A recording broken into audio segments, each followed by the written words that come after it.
भोजन हमेशा सात्विक, ताजा, सादा होना चाहिए। जो जैसे रोटी और ये सब मठरी आदि जैसे 1-2 दिन, मीठा आदि 1-2 दिन, लेकिन जैसे रोटी आदि ये शाम की बनी सुबह नहीं पाई जा सकती, क्योंकि उससे फिर बुद्धि में प्रमाद और तमोगुण बढ़ने की चेष्टा, बासी अन्न नहीं। अच्छा, भिक्षावृत्ति में ये बड़ी सामर्थ्य है कि हमारी झोली में मांगने पर जो आया वो ब्रह्म स्वरूप है, उसका कोई इन सतोगुण, रजोगुण, तमोगुण से कोई उसका प्रभाव नहीं। ये भिक्षान्न में बहुत बड़ी सामर्थ्य है। राधे श्याम बोला कोई 5 दिन की सूखी रोटी दे दे, वो हमारे लिए अमृतमय, वो नहीं होगा कि ये तो बासी है, क्या तमोगुण पैदा करेगी? नहीं, वो महाप्रसाद स्वरूप हो जाती है। लेकिन अगर सुविधा है तो ताजान, बहुत गर्मा गर्म नहीं, सात्विकन और कम से बहुत लाभ होता है। आपकी सारी जीवनी शक्ति आंतों में पचाने में लग जाती है। अच्छा, एक बार पच नहीं पाया, दोबारा फिर उतना ही जान लिया, तो भजन क्या करोगे? थोड़ा जो जीवनी शक्ति है उसको आप ईश्वर के ध्यान में, चिंतन में लगाने, जिस दिन आप व्रत रहते हो, जो एकादशी, तो आप देखो उस दिन ज्यादा भजन होगा, अल्पाहार। अगर आप अन्न को उतना ही सीमित पाए जो आपके भजन में विक्षेप न डाले, ये ठूस ठूस के यहां तक भले कि वो तुम शरीर हो क्या, तुम्हारा विषय है क्या? अरे समझो, बेकार को इस थैले को मोटा करते चले जा रहे हो। ये थैला है। उठने में परेशानी, चलने में परेशानी, बड़ी समस्या दिनचर्या करने में। अब इतना बड़ा पेट हो गया तो दिनचर्या कैसे करें? कैसी दिनचर्या होगी? काहे को इतना खा रहे हो? बोले वो घटाने की दवा ले रहे, किसी दवा की जरूरत नहीं है। सीधे मूंग की दाल उबालो, 2 रोटी शुरू करो। 1 महीने में अगर तुम्हारी चर्बी न कम हो जाए, तुम्हें पता ना, रोज सुबह टहलो, थोड़ा व्यायाम करो। अगर जानकारी हो तो जो योगी जन आपको प्राणायाम की पद्धतियां बताए, और सात्विक भोजन, अपने आप ठीक हो जाओगे।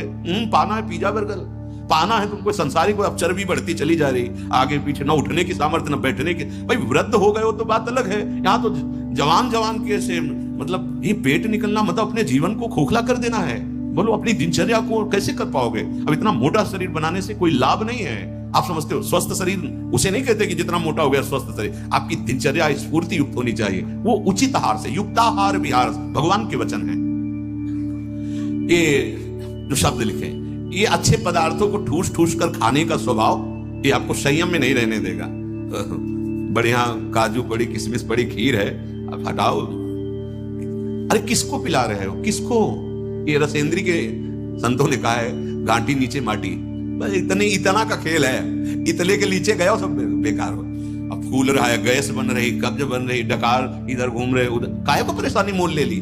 छोटी कटोरी, जरा सा राधा राधा, स्वाद भी हो गया, प्रसाद भी हो गया, शरीर पुष्टता के लिए। ब्रह्मचारी को काजू बादाम पिस्ता हलवा रबड़ी रसगुल्ला की नहीं आवश्यकता है, प्रार्थना मान लीजिए, नहीं जरूरत है। वो अपने आप में एक महान बल धारण किए हुए है। पर अब यही समस्या है कि ना संयम समझ पा रहे हो, ना आहार को समझ। ये आहार तुम्हारा विषय नहीं है। आपको ठीक प्राणों का पोषण करने के लिए उतना जल, उतना अन्न, उतना पौष्टिक आहार देना है, जिससे हमारा मन हमारे कार्यों में हमारे अनुसार चले, जो शास्त्र आज्ञा है। बहुत नमकीन, लाल मिर्च, गरम मसाला, कचौड़ी, पकौड़ी, बहुत मिठाई, चाय, काफी, प्याज, लहसुन, ये इंद्रियों को भयंकर चंचलता प्रदान करते हैं और वीर शक्ति का नाश करने में बहुत इनका योगदान है। पूज्य पादुड़िया बाबा से किसी ने कहा कि बाबा हम तो जहां भिक्षा मांगते हैं वहां प्राय पकवान ही मिलता है। बाबा ने कहा कोई बात नहीं, अगर 4 रोटी पाते हो तो 2 कचौड़ी ले लीजिए, बस हो गया, कोई परेशानी नहीं होगी। 4 की है, 2 पा लीजिए। एक बार पूज्य बाबा बहुत से साधक जन बाबा तो कुछ ऐसी कच्ची और मोटी पूड़ी बनवाई और कुछ हल्की एकदम बहुत पकी हुई पूड़ी बनवाई। पकी हुई पूड़ियों को पहले परोसा गया, उनके ऊपर कच्ची पूड़ियां रख दी गई, 1-1, 2-2। और बाबा खड़े हो गए, आ भाई पाओ सब। तो कुछ जो साधक संयमी थे तो ऊपर से शुरू किया, और कुछ साधक जो स्वाद वाले थे वो ऊपर के हटा करके बाबा रुक खड़े हो। क्यों ऐसा किया?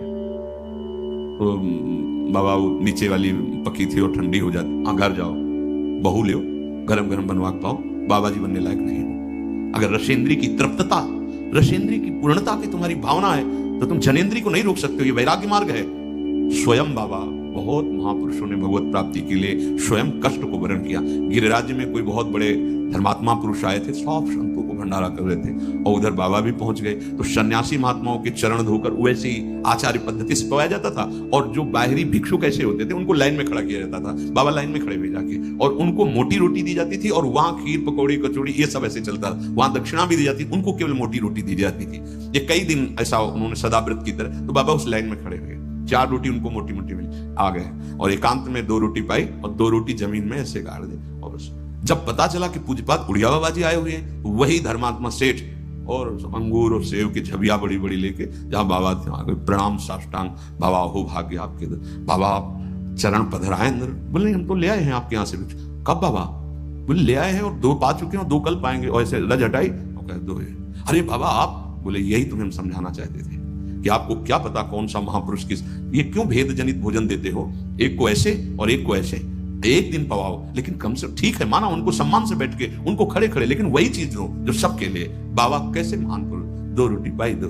पुराने संतों को देखो कैसे जीवन यापन। हाँ देखो वही बाबा जो एक कवल पाकर 18 घंटा पद्मासन में बैठते थे, जब परिपक्व अवस्था 70 घरों में एक दिन में जाते थे भावना पुष्टता के लिए। बाबा हमारा निमंत्रण, गए 1-2 कवल पाए ऐसे, जरा सब पाए ऐसे।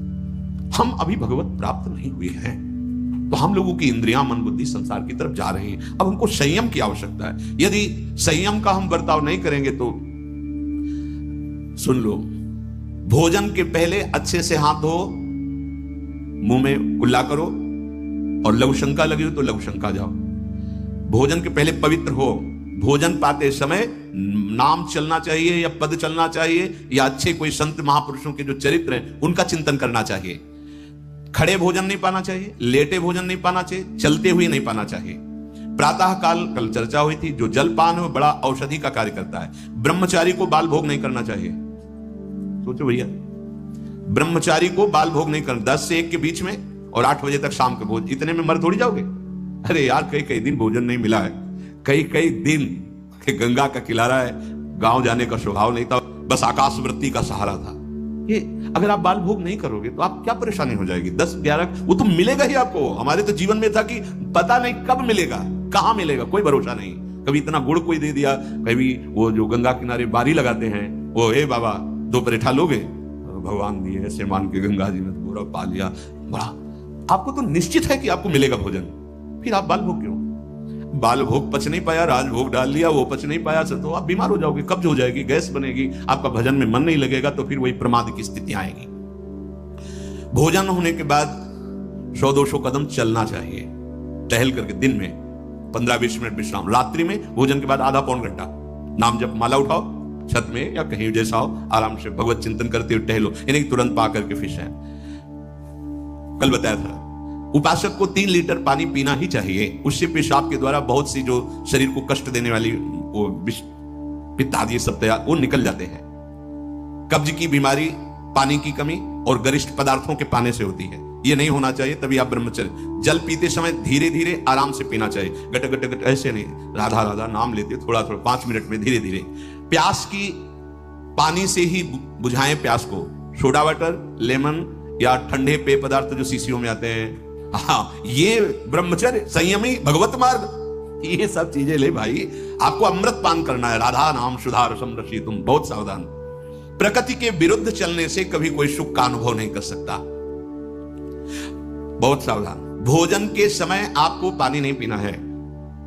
यह अभ्यास आपकी दिनचर्या में बहुत बाधा पहुंचा देगा। यदि आप भोजन के साथ पानी पीते हैं, गैस बनना शुरू हो जाएगी, कब्ज बनना शुरू हो जाएगा, आप परेशान हो जाएंगे। अगर आपको भोजन में पानी की आवश्यकता लगती तो आप आधा घंटे पहले थोड़ा पानी पी लीजिए, भोजन के आधा घंटा पहले, और भोजन के समय बिल्कुल मत पीजिए, और भोजन के आधा घंटा 1 घंटा बाद आप छक के पानी पी लीजिए, उतना जितना श्वास और भजन करने में परेशानी ना पड़े।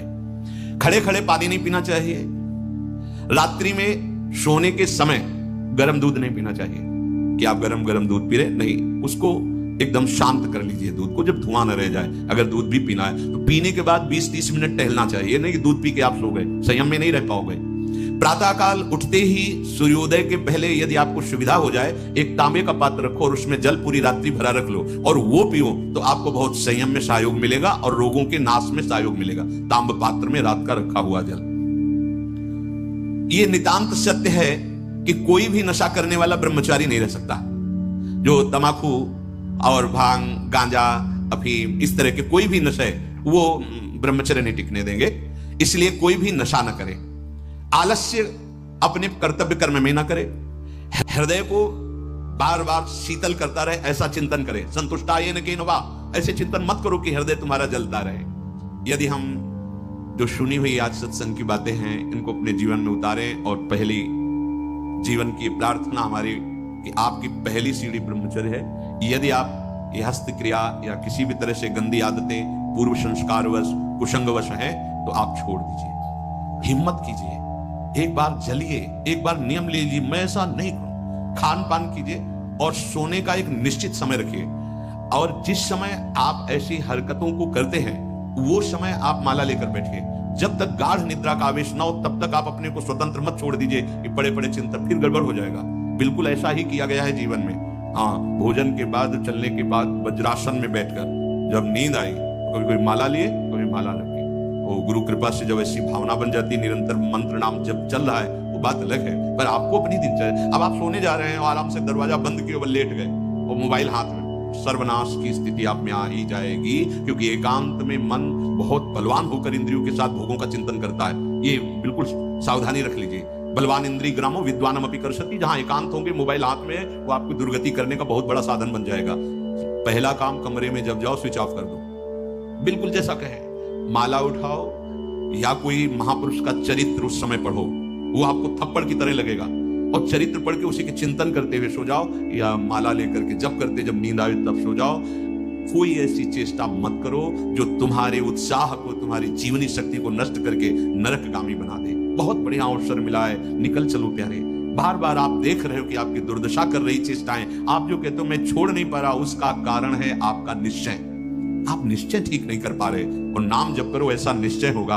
आप इस सत्संग सुनकर मनन करो, ऐसा निश्चय होगा कि निश्चित भगवान की कृपा से आप इस जीवन में संयम पूर्वक बर्ताव करते हुए भगवत प्राप्ति कर पाए। श्री राधा वल्लभ लाल की।